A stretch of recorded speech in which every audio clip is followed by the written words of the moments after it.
Hi. How are you? How about if we introduce from left to right? Vinnie Vincent. Stevie Nicks. Paul Stanley. Gene Simmons. Eric Carr. Okay, this group has sold over 50 million records, recorded 17 albums. So far, so good? So far, so good. Not Okay. bad. I like it. 15 gold, 11 Something like platinum. We lose count after 10. Okay, and then history has been made with KISS as far as music is concerned. Can we get into the previous band before KISS to bring it up to date? Sure. So all people do is see what you're at now, where you're at. They think it's an overnight success. Let's go back to the days when you were paying some dues. Well, Gene and I were in a band in 72, I guess 71, 72, and we wanted to do a big theatrical presentation, but most of the guys in the band, we kind of looked like we were at a bus stop waiting for the bus. There was tall guys and short guys and hairy guys and Bald guys. Bald guys. Nothing against bald people. We're all headed that way. But we just decided we want to put together something really spectacular.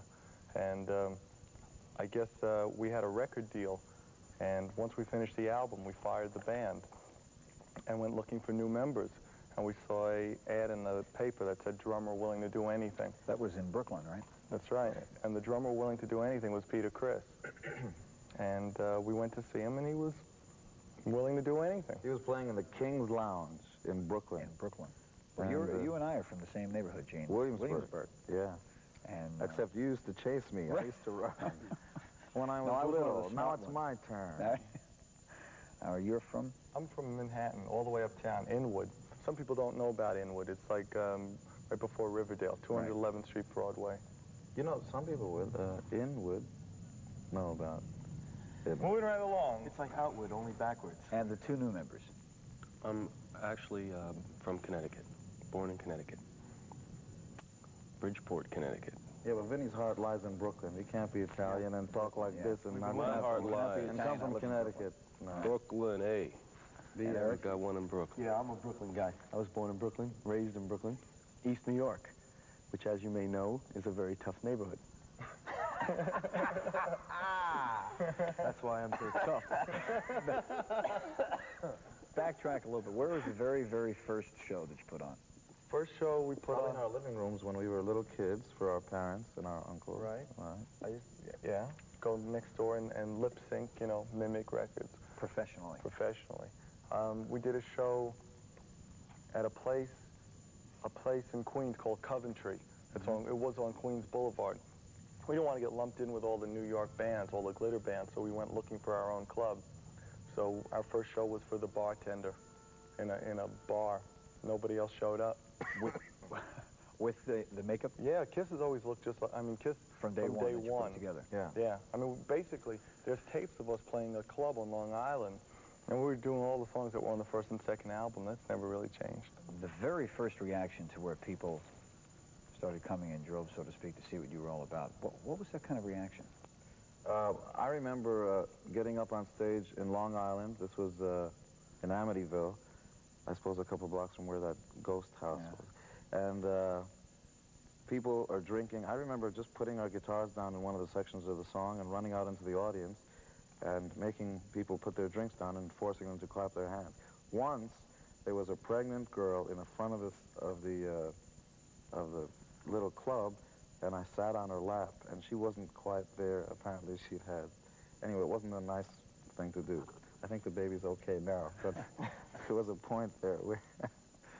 And, when we first walked in, the security guy there, the big guy, was going to knock us out. We were really scared. And we'd lock ourselves in the dressing room, putting on our makeup, and we'd be answering the phone. People would call up and say, well, who's playing there tonight? We'd say, oh, the best band you ever saw, KISS. They wear makeup. They do all kinds of strange... You'll love them. They hide from the bouncer. They hide from the bouncer. And the club owners had no idea what we were doing. We refused to do any Rolling Stones or cover songs or anything. And he complained the first weekend. Second weekend, it sold out, and... He really used to get pissed because a bar does its business on liquor. And we were so loud that they couldn't hear anybody ordering drinks. But what happened over a period of a week or two is we were doing such a big business at the door that they didn't care, and it didn't really matter. As long as And the the people came in. bouncer would be so anxious for the show that he'd come and knock on the door. Come on out, you guys. Come on out now, And he'd sounds like John. We've got a security guy. His name is John Hart. Sounds just like that. There's an interesting story about how you got the record companies to come and see you. The story along with the Brats. Tell our viewers about that. That's interesting. We would rent our own concert hall. This was at the Diplomat Hotel, 43rd and 6th. Still there, I think. They haven't torn it down yet. Home of reasonably... Yeah, still there. Yeah, home of reasonably priced prostitutes. And we put on our own concert. We rented the hall, took the ads out in the newspaper, and actually had little contracts with the opening acts. But we were the opening act. The Brats at that point were a more popular-based band. And we invited everybody to come, you know, the record industry to come and see us. And we'd say in the invitation, complimentary tickets, showtime, 9:30. And of course, you know, they'd come and see us, and by the time we were off, they'd leave. And the headline act, the Brats, would come on at 11 o'clock, and by that time... Did they know that this was going on, meaning the Brats? No. Certainly not. I think, probably what set us apart from a lot of the other bands is that we were kind of thinking along those kind of lines. It wasn't really enough to just get out and play. No, we were serious about this. We wanted this to happen. So you were going to pull out all the stops to, That's right. to do something. If we can, once KISS has been successful, let's get into some negatives that I know you came across. How did you deal with them as far as the parents were concerned? Because I'm sure when they saw their children bring home an album and say, what is that? We never... Well, I guess... Did you have any confrontations with parents? Or, No, I think we kind of took it as a compliment because we never really wanted to appeal to parents. I mean, trouble with a lot of parents is they forget they were ever young. And we were never trying to be a critics band, and we were never trying to be a, you know, the band that the parents approved of, because that's not what rock and roll is all about. Rock and roll is sex and freedom, things, two things that, and more sex, three things that a lot of adults fear, I guess.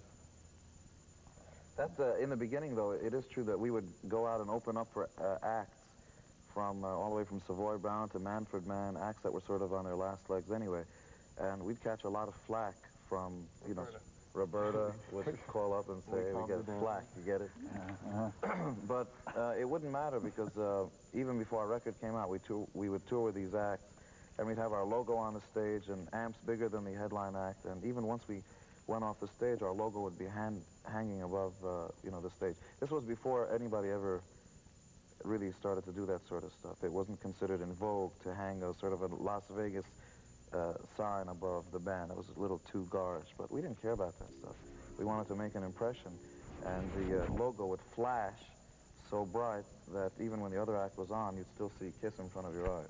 We wanted them. Yeah, where was your first big hall that you played? What did I say? Garish? That was Eileen. Don't you remember Eileen Garish? I'm sorry. Let's go back again. Where was the first big hall that you played when you had, if you have to label it, success? We, well, it depends on what you consider success. To us, in the beginning, success was being fourth on the bill playing the Palladium in New York, which is 3,800 seats. So to us, that was pretty big. We went from 1 week playing a club in Queens. 10 days later, we were playing there. And I was a chubette at that time, and I was wearing satin pants that broke. You were a chubette? Yeah. I had a fondness for things that tended to put weight on me, so I had these satin pants on, and I jumped up in the air, and they broke. And I had to hold the guitar in front of me all night to keep the pants from falling down.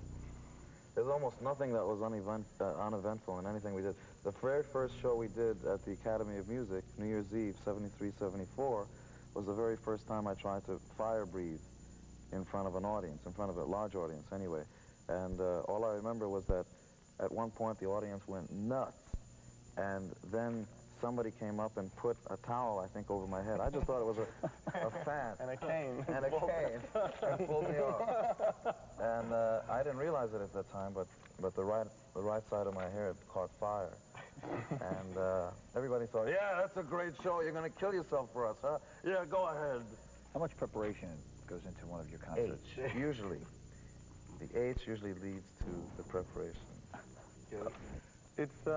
It takes a long time. I mean, while we were working on Creatures, the latest album, Creatures of the Night, we were also at the same time working on the stage design and putting a crew together. It took months and months. I mean, really every day. I'd say we were in the studio probably 14 or 20 hours a day, in addition to running to see that the stage looked right. We had a lot of work.